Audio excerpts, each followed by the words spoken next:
Hello students. तो आज की हम इस परिचर्चा में हम बात करने वाले हैं जो सीबीएसई क्लास 10th में जो अभी लेटेस्ट चेंजेस हुए हैं टू एग्जामिनेशन सिस्टम पर बहुत से अभिभावकों और बच्चों में संशय बना हुआ है कि ये किस तरीके से जो है वो वर्क करेगा। तो उसी पर हम बात करने के लिए आज हमारे एक्सपर्ट्स बैठे हैं अर्जुन सिंह राठौड़ सर, जो इस कार्यक्रम में हमें अपना गाइडेंस देंगे। ओके सर, आपका इस एग्जामिनेशंस को लेकर आपका क्या मानना है? दीपक सर, ये एक बहुत ही अच्छा कदम उठाया है सीबीएसई ने। सबसे पहले तो दो अवसर मिल रहे हैं बच्चों को अपनी परफॉर्मेंस को इम्प्रूव करने का, और ये हमारी एनईपी से भी अलाइंड है। तो ये सीबीएसई ने इस साल, ये काफ़ी समय से पहले ही भी सीबीएसई कहता आ रहा था दो एग्जामिनेशन का, लेकिन 2026 से इन्होंने इस पैटर्न को इंट्रोड्यूस कर दिया है। बच्चों में हो सकता है अभी भी कुछ उनके प्रश्न हो इससे लेकर, तो आज हम हमारी इस परिचर्चा में वो सभी प्रश्नों को, बच्चों को सभी जो उनके डाउट्स हैं उनको क्लियर करने की कोशिश करेंगे हम लोग। आप जो भी आपके प्रश्न हैं पूछ सकते हैं मुझे, मैं उनकी जो मेरे क्षमता के अनुसार, ज्ञान के अनुसार आपको उत्तर देने की कोशिश करूँगा। तो अर्जुन सर, एक्चुअली बच्चों में एक ये भी डाउट है कि दो एग्जामिनेशंस होंगे तो इसका ड्यूरेशंस क्या रहेगा जी? और यस सर, उस पर कुछ बताते हैं। दो एग्जाम होंगे, ये सभी बच्चों को बिल्कुल साफ हो गया है। पहला एग्जाम 17 फरवरी से लेकर 9 मार्च तक है, और दूसरा एग्जाम 15 मई से लेकर 1 जून तक होगा। दूसरा जो मौका है ये 15 मई से लेकर 1 जून को इनका जो दूसरा एग्जाम है वो होगा। तो ये दो एग्जाम है जिनके लिए अभी सीबीएसई तैयारी कर रहा है। ओके, तो सर क्या फर्स्ट एग्जाम ये जो रहेगा, फर्स्ट बोर्ड जो रहेगा, क्या कंपलसरी है सभी बच्चों के लिए? बिल्कुल, पहला एग्जाम देना कंपलसरी है, दूसरा एग्जाम देना ऑप्शनल है। अगर आपका पहला एग्जाम आपको लगता है कि अच्छा नहीं हुआ तो आप दूसरा एग्जाम ले सकते हैं, जो कि 15 मई से लेकर 1 जून तक होगा। लेकिन मेरी सभी बच्चों को एक ही सलाह है कि अभी आप लोग बिल्कुल तरोताज़ा हैं, आपने सारे रिवीजन बहुत अच्छी तरीके से किए हैं, तो पहले एग्जाम में ही आप अपना सर्वश्रेष्ठ प्रदर्शन कर आप अच्छे नंबर लाने की कोशिश करें, जिसकी वजह से आपको दूसरे एग्जाम के बारे में सोचना ही ना पड़े। ओके, तो सर एक्चुअली सेकंड एग्जामिनेशंस भी होगा, सेकंड बोर्ड एग्जामिनेशन होगा, तो उसका पर्पस क्या है? सेकंड बोर्ड एग्जामिनेशन का पर्पस सिर्फ इतना है कि अगर किसी बच्चे को लगता है कि मैं अपनी क्षमता के अनुसार किन्हीं विषयों पर अच्छे से नहीं कर पाया, तो उसे एक मौका मिलेगा कि वो और अच्छा कर सके।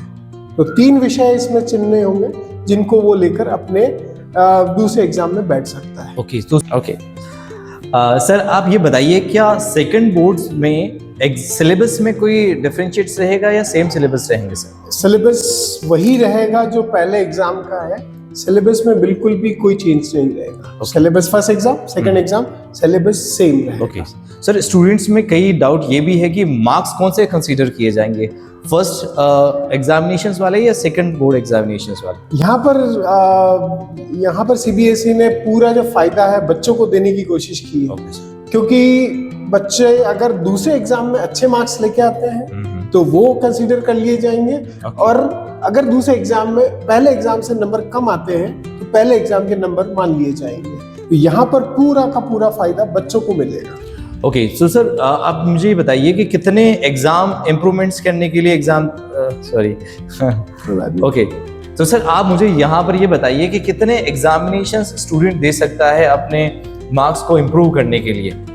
बच्चे 3 मेजर सब्जेक्ट्स में कर सकते हैं। पहला गणित, दूसरा उनका विज्ञान, और तीसरा सामाजिक विज्ञान। इन तीनों ही विषयों में वो अपना इम्प्रूवमेंट कर सकते हैं सेकंड एग्जामिनेशन।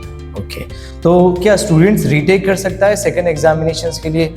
नहीं, सारे सब्जेक्ट्स वो नहीं ले सकता।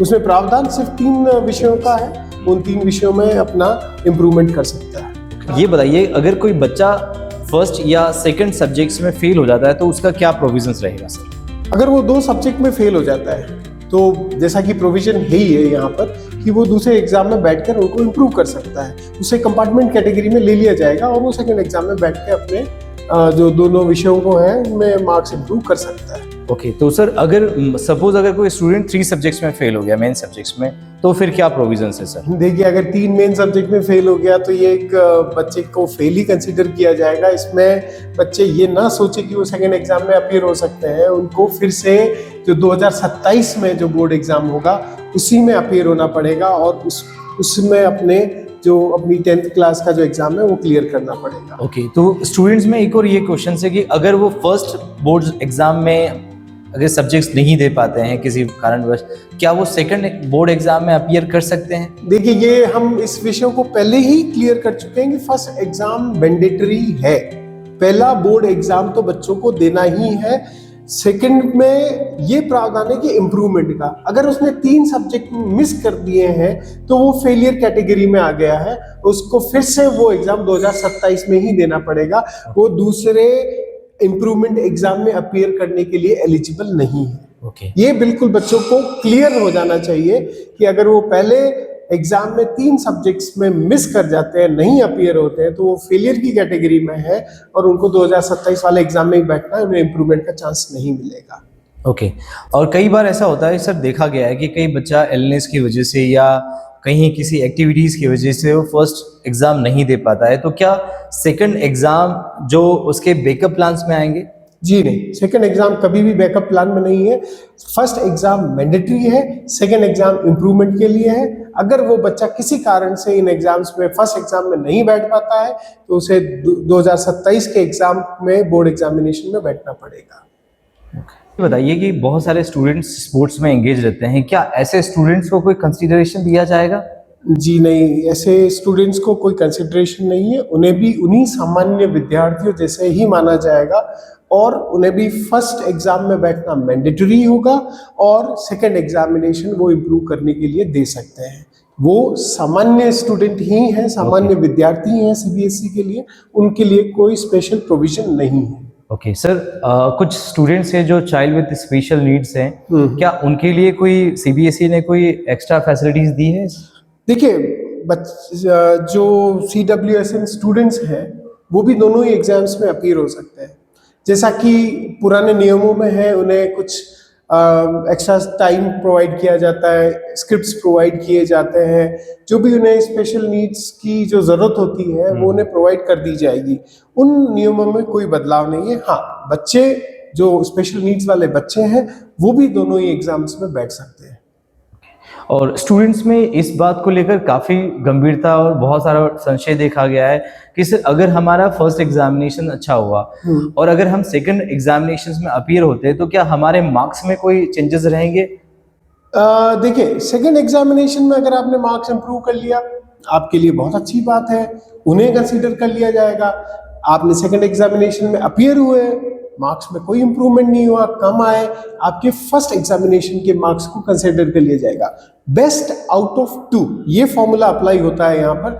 जिनमें भी जिस भी एग्जाम में आपके बेस्ट मार्क्स आएंगे, आपको वहां उन मार्क्स को दे दिया जाएगा। तो ये बच्चों के लिए बिल्कुल विद्यार्थियों के हित वाली बात है यहाँ पर। और सर एक्चुअली ये 2 एग्जाम सिस्टम रहा है, तो इसमें सीबीएसई का कोई पेरेंट्स के लिए कोई एडवाइस? सर देखिए, पेरेंट्स के लिए तो हम हमेशा ही ये कहते हैं कि बच्चों पे अनावश्यक कोई भी दबाव ना बनाएं। बच्चों पर ये भी दबाव ना बनाएं कि आपको सेकंड एग्जाम में अपीयर होना ही है।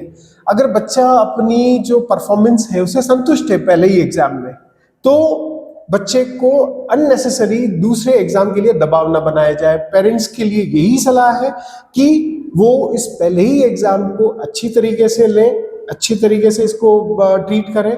यही मैंडेटरी है, इसमें अपना पूरा 100% दें और अच्छे मार्क्स लेकर आए। अननेसेसरीली आप सेकंड एग्जाम के लिए बच्चों पर किसी भी प्रकार का दबाव ना बनाएं।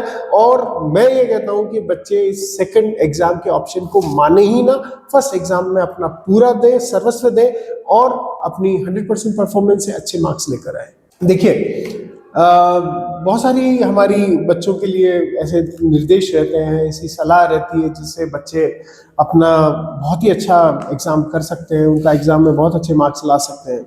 सबसे पहले तो तैयारी अगर हमारी अच्छी है, रिवीजन हमारे अच्छे हैं, तो हमें फर्स्ट एग्जामिनेशन में भी मार्क्स लाने से कोई नहीं रोक सकता। दूसरा, जो बच्चे अपने एग्जाम में जाते हैं तो उनका जो कॉपी प्रेजेंटेशन एक बहुत बड़ी उसकी अहमियत है, भूमिका निभाता है। उसको उनको बच्चों को ध्यान में रखना चाहिए कि जो उनका कॉपी प्रेजेंटेशन है वो इतना अच्छा हो, सटीक हो, प्रश्न बिल्कुल अच्छी तरीके से मेंशन किए हुए हो, आंसर अच्छी तरीके से, उनकी हैंडराइटिंग अच्छी हो, क्वेश्चंस के आंसर बड़े सटीक लिखे हुए हैं, तो उन्हें पहले एग्जामिनेशन में मार्क्स लाने से कोई नहीं रोक सकता। अपितु ये होगा कि बच्चे दूसरे एग्जाम्स में, मुझे लगता है कि उनको समय तो मिलेगा, देखिए आप, समय मिलेगा उन्हें, मार्च का समय मिलेगा, उन्हें मई का समय मिलेगा, लेकिन उस समय में उतना अच्छा तरीके से वो टारगेट नहीं कर पाएंगे, क्योंकि उन्हें लगेगा कि हमने तो पहले ही रिवीजन कर लिया है। तो बार बार दोहराने से हो सकता है कि वो एक तरफा हो जाए और थोड़ा ओवर कॉन्फिडेंट भी हो जाए। तो मेरी बच्चों से यही सलाह है, फिर से जैसा कि सीबीएसई भी कहता है, आप अपने पहले एग्जाम को बिल्कुल सीरियसली ट्रीट कीजिए, उसमें अच्छा प्रदर्शन कीजिए। आपका रिवीजन अभी भी आपके पास समय है, आप अच्छा रिवीजन कीजिए, अच्छे मार्क्स लेकर आइए। और मैं आप सभी को अपने प्लेटफॉर्म के माध्यम से आप सभी को आपके उज्जवल भविष्य की शुभकामनाएं देना चाहता हूं, और आशा करता हूं कि आपके 10th का जो बोर्ड है, उसका एग्जाम है, बहुत अच्छी तरीके से होगा। आप सभी को पुनः मेरी तरफ से शुभकामनाएं आगामी बोर्ड परीक्षा के लिए। धन्यवाद।